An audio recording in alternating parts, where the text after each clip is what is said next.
잠깐만요. 지금 이 영상을 보고 계신 여러분, 혹시 이런 생각 해보신 적 있으신가요? 내 직업이 10년 뒤에도 존재할까?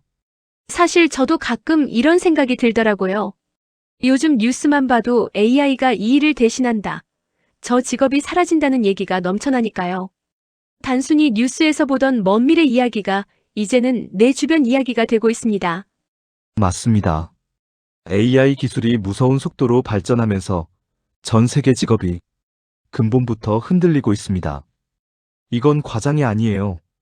우리가 생각하는 것보다 훨씬 빠르게 변화가 일어나고 있습니다. 실제로 어느 정도로 심각한 건가요? 세계경제포럼 WEF의 2023년 일자리 미래 보고서에 따르면 향후 5년 안에 전 세계에서 약 8,300만 개의 일자리가 사라질 수 있다고 경고했습니다. 전 세계 인구의 1%가 넘는 사람들이 일자리를 잃을 수 있다는 얘기입니다. 8,300만 개라는 숫자가 정말 실감이 안 되는데요. 한국으로 따지면 얼마나 되나요? 한국 전체 취업자 수가 약 2,800만 명입니다. 전 세계로 보면 그 3배 가까운 사람들이 영향을 받을 수 있다는 거죠. 물론 새로운 일자리도 약 6,900만 개가 생긴다고 하지만 순수하게 1,400만 개 이상의 일자리가 없어집니다. 그리고 더 무서운 건 이미 사라지기 시작한 직업들이 우리 주변에 있다는 사실이잖아요. 그렇습니다. 오늘 저희는 AI 때문에 사라질 가능성이 높은 직업 탑 12위를 하나씩 살펴보겠습니다. 단순히 나열하는 게 아니라 어떤 부분이 위협받는지, 어떻게 살아남을 수 있는지까지 함께 짚어드릴 거예요. 그리고 영상 마지막에는 AI 시대에도 절대 사라지지 않는 직업의 핵심 특징도 알려드릴게요. 끝까지 시청해주시고 구독과 좋아요 꼭 눌러주세요. 이제부터 탑 12 직업 알아보겠습니다.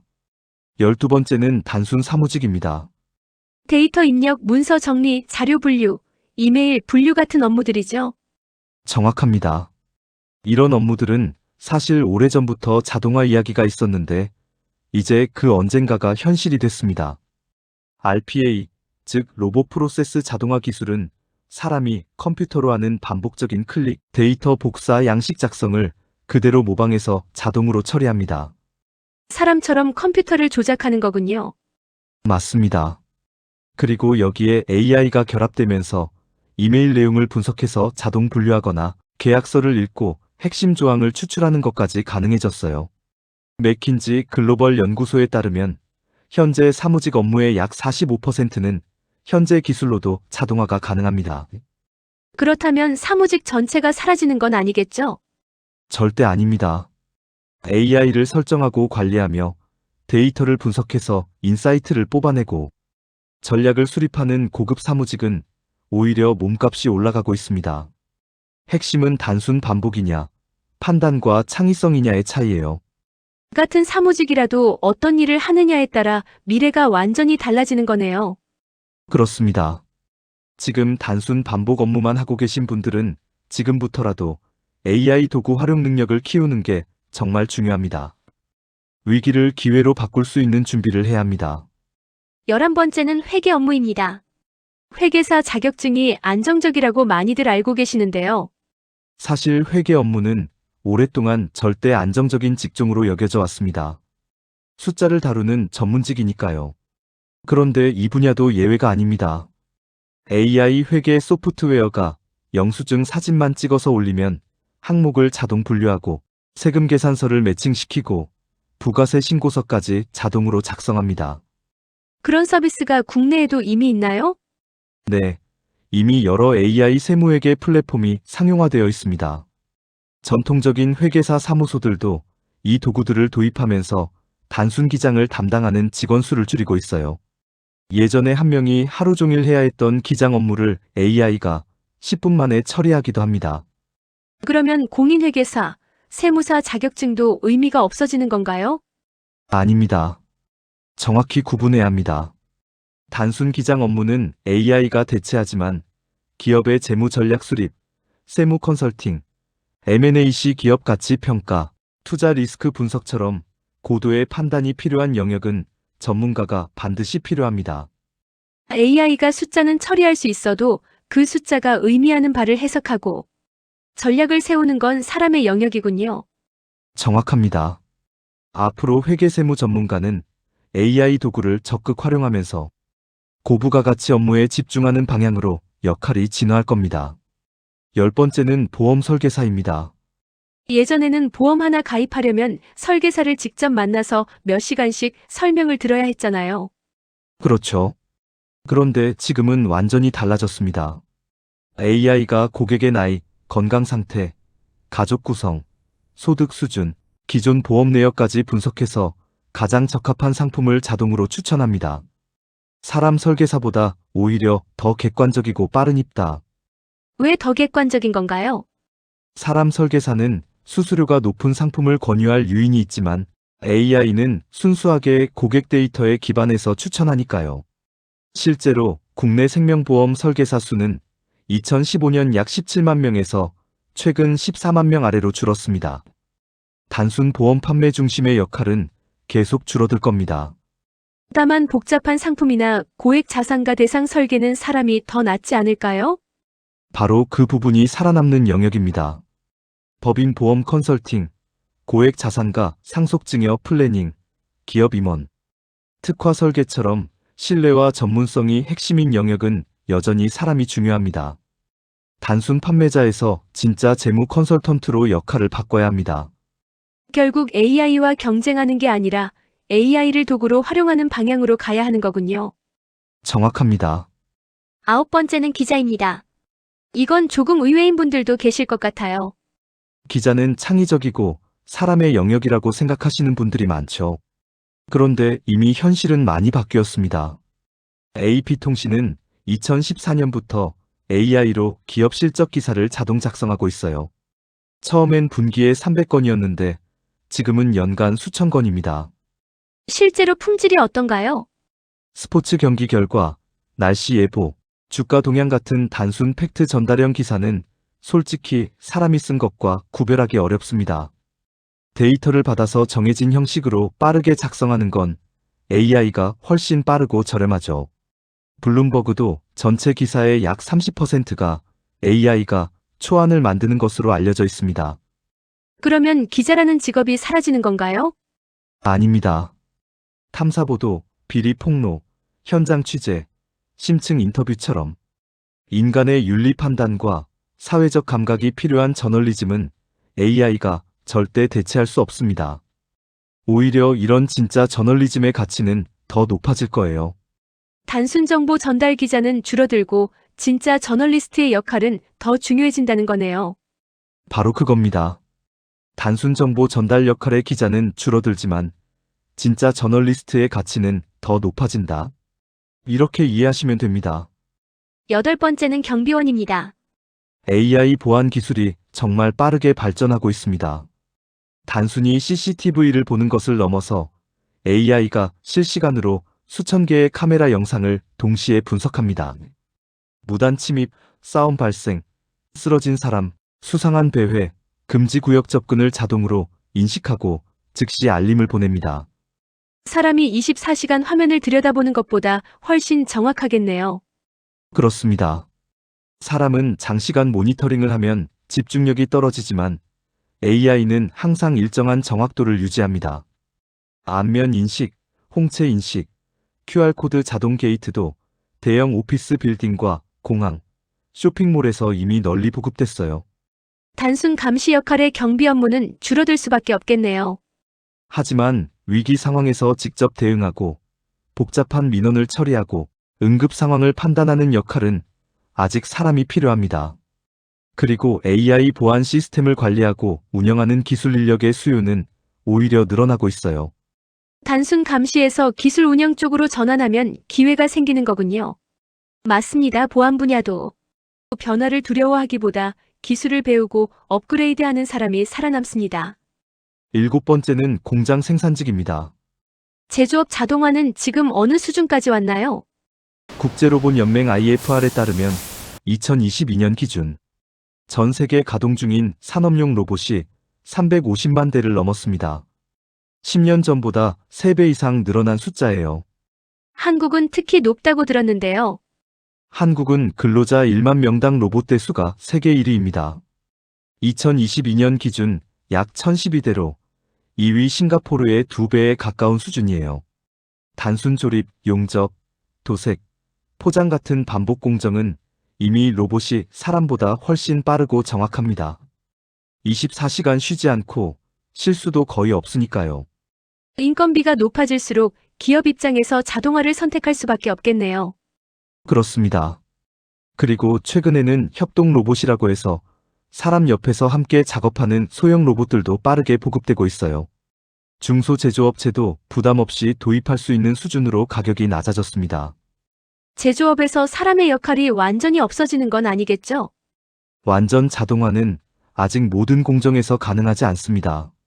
로봇과 시스템을 관리하고 유지보수하는 기술자, 스마트 팩토리를 설계하고 운영하는 엔지니어의 수요는 빠르게 늘고 있어요. 일자리가 없어지는 게 아니라 다른 형태로 바뀌는 겁니다. 제조업에서 일하시는 분들도 기술 업그레이드가 정말 중요하겠네요. 그렇습니다. 지금 이 변화를 인식하고 준비하는 것이 핵심입니다. 6번째는 번역가입니다. AI 번역 품질이 정말 좋아졌잖아요. 맞습니다. DEPL을 비롯한 AI 번역 도구들이 비약적으로 발전했어요. 특히 영어, 중국어, 일본어처럼 학습, 데이터가 풍부한 언어에서는 일반 비즈니스 문서 번역이 사람 수준에 가까워졌습니다. 실제로 번역가들의 일감이 줄고 있나요? 프리랜서 번역 플랫폼 통계를 보면 단순 문서 번역 의뢰는 실제로 줄어드는 추세입니다. 많은 기업들이 AI로 1차 번역을 하고 사람이 검수하는 포스트 에디팅 방식으로 바뀌고 있거든요. 단가도 크게 낮아졌죠. 번역가는 이제 필요 없는 건가요? 아닙니다. AI 번역에 명확한 한계가 있어요. 문화적 맥락, 유머와 풍자, 감정의 미묘한 뉘앙스는 AI가 아직 따라오지 못합니다. 법률, 의료, 특허처럼 전문 용어 하나가 완전히 다른 결과를 만드는 분야도 전문 번역가가 반드시 필요합니다. 문학 번역도 그렇겠죠. 소설의 감성이나 시의 리듬은 AI가 흉내낼 수 없잖아요. 그렇습니다. AI를 도구로 잘 활용하면서 자신만의 전문성을 발휘하는 번역가는 오히려 생산성이 높아집니다. 두려움보다 활용이 답입니다. 5번째는 여행사 직원입니다. 어릴 때는 여행사에 직접 가서 패키지를 예약하는 게 당연했는데 이제는 상상도 못할 일이 됐죠. 불과 30년 전 이야기예요. 지금은 스마트폰 하나로 전 세계 항공권을 실시간 비교하고 호텔 리뷰를 수천 개 확인하고 최저가로 예약까지 5분 만에 끝낼 수 있습니다. AI 여행 플래너도 등장했죠. AI에게 3박 4일 도쿄 여행, 예산 100만 원, 미술관 좋아함이라고 입력하면 상세한 일정표를 몇 초 만에 짜줍니다.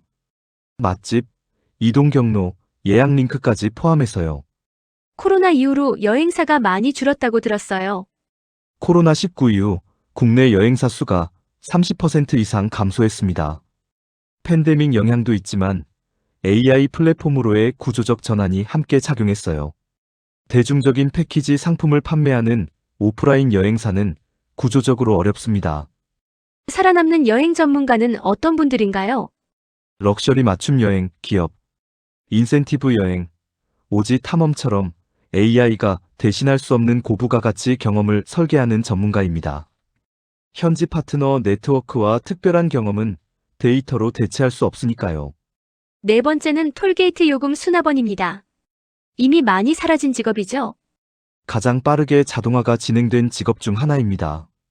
국내 고속도로 하이패스 이용률이 이미 80%를 넘었고 수납원 수는 2017년 약 6,500명에서 2022년 절반 이하로 줄었습니다. 해외는 어떤가요? 미국, 유럽 상당수 국가에서는 이미 모든 게이트가 완전 자동화됐습니다. 하이패스 없는 차량도 번호판을 자동 인식해서 고지서를 우편이나 앱으로 청구하는 방식이에요. 유인 게이트 자체가 없어진 곳이 많아요. 기술 전환 과정에서 일자리를 잃은 분들에 대한 대책도 중요하겠네요. 정말 중요한 포인트입니다. 기술 발전의 속도만큼 재교육 지원, 전직 지원 정책이 반드시 함께 따라가야 합니다. 이건 단순히 개인의 문제가 아니라 사회 전체가 함께 풀어야 할 숙제입니다. 기술이 발전할수록 사람에 대한 배려도 더 중요해지는 거네요. 그렇습니다. 기술과 사람이 함께 가야 합니다. 세 번째는 은행 창구 직원입니다. 요즘 은행 지점이 정말 많이 사라졌어요. 동네 은행 자리가 편의점이나 카페로 바뀐 곳들을 자주 보게 되더라고요. 실제로 통계가 놀랍습니다. 국내 4대 시중은행의 지점 수는 2015년 약 4,500개에서 2023년 기준 3,300개 이하로 줄었습니다. 8년 만에 무려 1,200개 이상의 지점이 사라진 거죠. 왜 이렇게 빠르게 줄어드는 건가요? 모바일 뱅킹의 폭발적인 확산이 가장 큰 이유입니다. 이제 송금, 계좌 이체, 대출 신청, 외환 환전, 펀드 가입까지 스마트폰으로 다 됩니다. 24시간 AI 챗봇이 단순 문의를 처리하고 필요시 영상 통화로 전문 상담원과 연결해주는 시스템도 확산되고 있어요. 은행원이라는 직업 자체가 없어지는 건 아니겠죠? 단순 창구 역할은 크게 줄지만 프라이빗 뱅킹, 기업 금융, 투자 자문, 복잡한 구조화, 금융 상품을 다루는 고급 전문 영역은 여전히 수요가 있습니다. 그리고 은행의 디지털 전환을 이끄는 핀테크 IT 인력의 수요는 오히려 폭발적으로 늘고 있어요. 디지털로 처리할 수 없는 복잡한 금융 니즈를 다루는 전문가, 그리고 변화를 이끄는 기술 인력이 살아남는 거네요. 정확합니다. 두 번째는 콜센터 상담원입니다. AI 음성 상담 시스템이 빠르게 도입되면서 배송 조회, 요금 안내, 환불 접수, 단순 QR&A는 이미 AI가 24시간 자동으로 처리합니다. 수백 명의 고객을 동시에 응대할 수 있고 절대 피곤하지 않죠. 저도 최근에 쇼핑몰에 전화했는데 처음부터 끝까지 AI랑만 통화했어요. 말이 너무 자연스러워서 처음엔 사람인 줄 알았거든요. 바로 그게 지금 기술 수준입니다. 국내 주요 통신사, 카드사, 이커머스 기업들이 AI 상담 시스템을 대규모로 도입하면서 콜센터 인력을 줄이고 있어요. 한 통신사는 AI 도입 후 단순 문의 응대 인력을 30% 이상 감축했다는 보도도 있었습니다. 그렇다면 감정이 얽힌 복잡한 민원은요? 그게 핵심입니다. AI는 감정적 공감 능력이 아직 사람을 따라오지 못합니다. 화가 많이 난 고객을 진정시키고 복잡한 예외 상황을 판단하고 위기 상황에 대응하는 고난이도 감성 CS는 사람이 훨씬 잘합니다.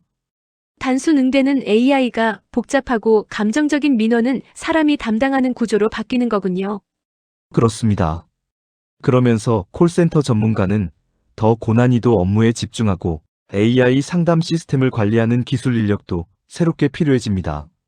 드디어 1위입니다. 마트 계산원이네요. AI와 자동화로 가장 빠르게 대체되고 있는 직업입니다. 셀프 계산대는 이미 우리 생활에서 너무나 익숙한 풍경이 됐고 아마존 고처럼 아예 계산원이 없는 완전 무인 매장도 등장했습니다. 아마존고는 어떻게 작동하나요? 입장할 때 앱으로 체크인하고 물건을 집어들면 AI가 자동으로 인식하고 나올 때 자동으로 결제됩니다. 계산하는 행위 자체가 없어진 거죠. 국내에서도 무인 편의점, 무인 카페, 무인 밀키트 매장이 빠르게 늘어나고 있습니다. 인건비 절감과 24시간 운영이라는 장점 때문에 확산이 빠르겠네요. 맞습니다. 다만 완전히 사람이 없어지진 않아요. 시스템 관리, 고객 응대, 트러블 슈팅 최소 인력은 여전히 필요하고 서비스 경험 자체가 상품인 프리미엄 매장에서는 사람의 역할이 유지될 겁니다. 계산원이라는 역할은 사라지지만 매장 운영 자체는 계속 필요하다는 거네요. 그렇습니다. 다만 그 역할의 형태가 완전히 달라지는 거죠. 결론, AI 시대에도 살아남는 직업의 세 가지 특성. 지금까지 사라질 위험이 높은 직업 탑 12위를 살펴봤는데요. 솔직히 듣고 나니 좀 무겁기도 하네요. 충분히 그런 감정이 드실 수 있습니다. 하지만 저는 오늘 영상에서 이 말씀을 꼭 드리고 싶었어요. AI는 직업을 없애는 게 아니라 직업을 바꾸고 있다는 겁니다. 그 차이가 정말 중요합니다. 역사적으로도 비슷한 일이 있었죠? 산업혁명 때 방직기가 등장하자 손으로 짜는 직공들은 일자리를 잃었지만 대신 공장 노동자, 기계, 수리공, 운송업 종사자 같은 새로운 직업들이 생겨났습니다. 인터넷이 등장했을 때도 오프라인 여행사와 레코드 가게는 사라졌지만 앱 개발자, SNS 마케터, 유튜버 같은 직업들이 생겨났죠. AI 시대에도 새로운 직업들이 생겨나고 있나요? 이미 생겨나고 있습니다. AI 엔지니어, 머신러닝 연구자, 데이터 사이언티스트, AI 프롬프트 전문가, AI 윤리 전문가 같은 직업들이요. 그리고 앞으로 우리가 아직 상상하지 못하는 새로운 직업들도 계속 등장할 겁니다. 그렇다면 AI 시대에도 살아남는 직업의 공통점은 뭔가요? 세 가지입니다. 첫 번째는 창의성과 공감 능력입니다. AI는 데이터를 기반으로 패턴을 학습하지만 전혀 새로운 것을 창조하거나 인간의 감정을 깊이 이해하고 공감하는 것은 여전히 인간이 훨씬 뛰어납니다. 예술가, 작가, 심리 상담사, 교사가 대표적이죠. 인간만이 가진 감성과 창의성은 AI가 쉽게 따라올 수 없는 영역이군요. 두 번째는 복잡한 맥락 판단과 윤리적 결정입니다. 의사가 환자의 상태를 종합적으로 판단하고 치료 방침을 결정하는 것, 판사가 법과 정의의 균형을 고려해 판결하는 것, 정책 위반자가 사회적 영향을 고려해 결정을 내리는 것. 이런 고도의 맥락 판단은 AI가 보조할 수 있지만 대체하기 어렵습니다. AI가 틀렸을 때 그 책임을 질 수 있는 건 결국 사람이니까요. 정확합니다. 책임과 윤리를 수반하는 판단은 사람의 영역입니다.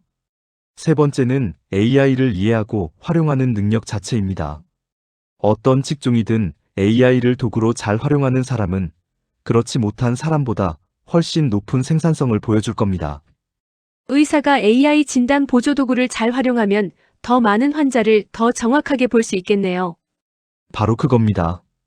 AI를 두려워하는 사람과 AI를 활용하는 사람. 이 두 그룹의 격차는 앞으로 점점 더 크게 벌어질 겁니다. 그 차이를 만드는 건 타고난 능력이 아니라 지금 어떤 선택을 하느냐입니다. 결국 AI 시대에 살아남는 사람은 AI보다 더 인간다운 능력을 발휘하는 사람이네요. 바로 그게 오늘 영상의 핵심 메시지입니다. 지금 당신의 직업이 위기라고 느껴진다면 그 위기는 동시에 변화할 기회이기도 합니다. 오늘 영상 어떻게 보셨나요? 여러분의 직업은 앞으로도 안전하다고 생각하시나요? 아니면 이미 변화를 느끼고 계신가요? 여러분의 이야기를 댓글로 꼭 남겨주세요. 주변에 직업 걱정을 하고 계신 분이 있다면 이 영상을 공유해주세요. 구독과 좋아요도 부탁드립니다. 끝까지 시청해주셔서 감사합니다. 다음 영상에서 만나요.